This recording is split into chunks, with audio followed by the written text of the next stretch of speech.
everybody said 25.1 is the repository of the individual, 25.1 is also a repository of the collective, and 26 is actually no more than an elongation of 25. And if 25 is subject to, well, other provisions of Part 3, then why shouldn't 26 be subject to Part 3? Well, that is the argument. Now, my lord, if 25.1, and my lord, it's very significant that there are three principles your lordships will keep in mind.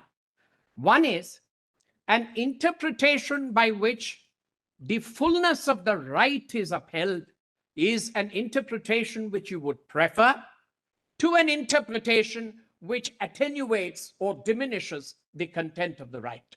My lord, this is the first point.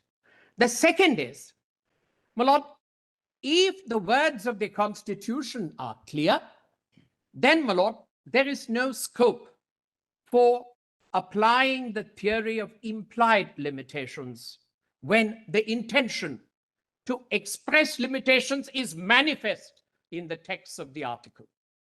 This is, my lord, the second point. And there is a third point. And the third point, my lord, is the nature of individual freedom under 25.1 is not, my lord, the same as a denominational freedom under 26. The individual, my lord, can be religious one morning. He can be less than religious the next morning. He can actually meditate in whatever way he is taught or he likes. He can read, my lord, any kind of literature to inform his mind.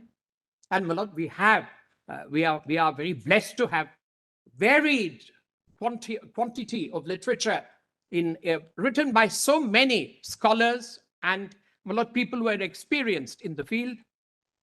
My lord, that's a wide panoply of experience.